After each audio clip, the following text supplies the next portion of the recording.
मेरे प्यारे माताएं, बहनों, भाइयों और बंधुओं, सनातन धर्म चैनल में आपका स्वागत है। कृपा करके चैनल सब्सक्राइब करके बेल आइकॉन जरूर प्रेस करें ताकि न्यू वीडियो की नोटिफिकेशन आपको मिल जाए। तो चलिए शुरू करते हैं। माघ मास कथा 16वां अध्याय।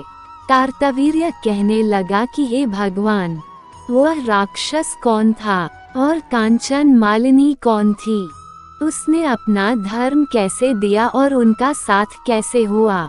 हे ऋषि, अत्रि ऋषि की संतानों के सूर्य, ये कथा सुनाकर मेरा कौतूहल दूर कीजिए। तब दत्तात्रेय जी कहने लगे कि राजन, इस पुरातन विचित्र इतिहास को सुनो। कांचन मालिनी नाम की एक सुंदर अप्सरा थी जो माघ मास में प्रयाग में स्नान करके कैलाश पर जा रही थी। तब उसको मार्ग में जाते हुए हिमालय के कुंज से एक भयंकर राक्षस ने देखा।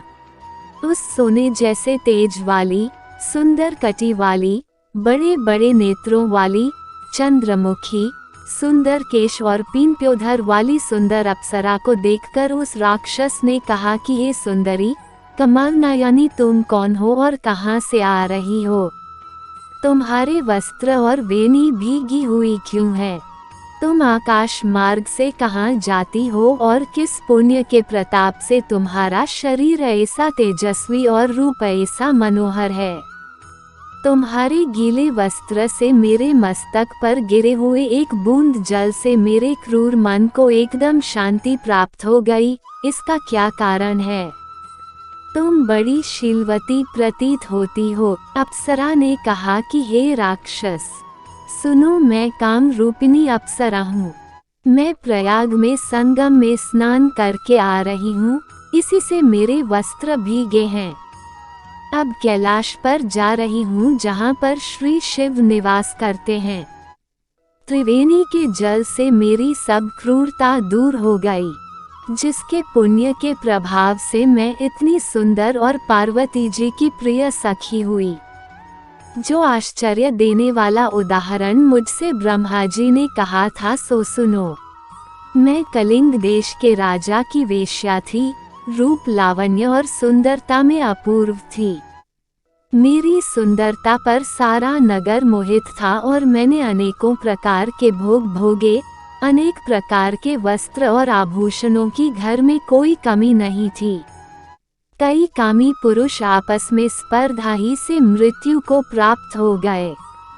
इस तरह उस नगर में बड़ी सुंदरता से यौवन व्यतीत हुआ और मैं वृद्धावस्था को प्राप्त हो गई। तब मेरे मन में विचार उत्पन्न हुआ कि मैंने अपनी सारी आयु पापों में ही व्यतीत कर दी।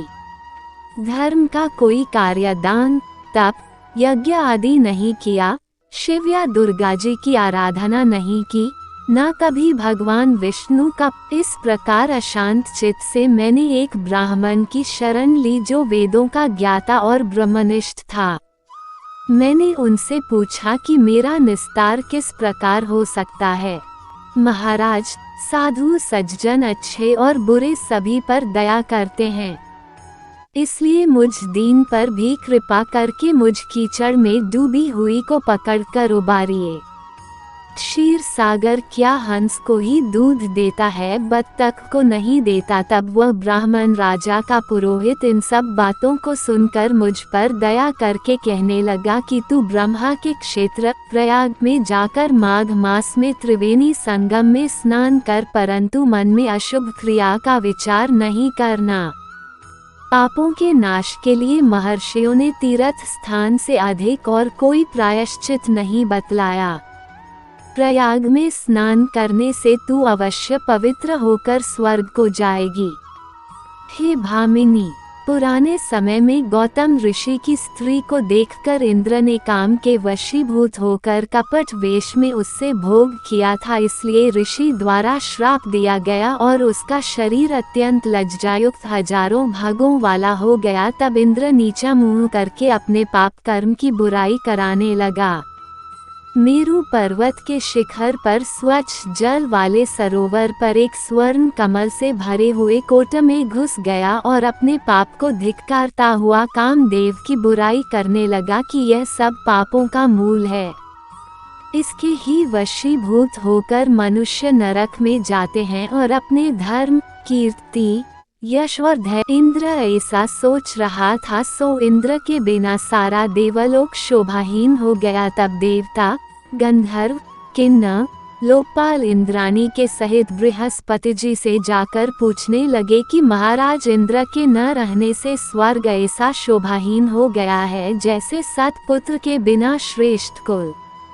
इसलिए स्वर्ग की शोभा के लिए कोई क्रिया सोचिए, इस विषय में देर नहीं लगानी चाहिए। तब बृहस्पति जी कहने लगे कि इंद्र ने बिना सोचे विचारे जो कर्म किया है उसका फल भोग रहा है, सो वह कहाँ है, मैं ये सब जानता हूँ। फिर गुरुजी ने सबको साथ लेकर स्वर्ण कमलों से युक्त बड़े सरोवर में इंद्र को देखा, जिसका मुख मलिन और आंखें बंद थी। तब इंद्र ने बृहस्पति जी के चरणों को पकड़कर कहा कि इस पाप से उद्धार करके आप मेरी रक्षा कीजिए। तब बृहस्पति जी ने इंद्र से कहा कि प्रयाग में स्नान करने से ही तुम पाप मुक्त हो जाओगे। तब इंद्र सहित सबने ही प्रयाग में जाकर संगम में स्नान किया और त्रिवेणी स्नान से इंद्र पाप मुक्त हो गए। तब बृहस्पति जी ने इंद्र को वरदान दिया कि तुम्हारे शरीर में जितने भाग हैं सब नेत्र हो जाएं। तब इंद्र ब्राह्मण के वर से 1000 नेत्रों से ऐसा सुशोभित हुआ जैसे मानसरोवर में कमल शोभायमान होता है। आपको हमारी वीडियो पसंद आए तो इसे लाइक करें और शेयर भी जरूर करें। कमेंट में राधे राधे लिखना ना भूलें।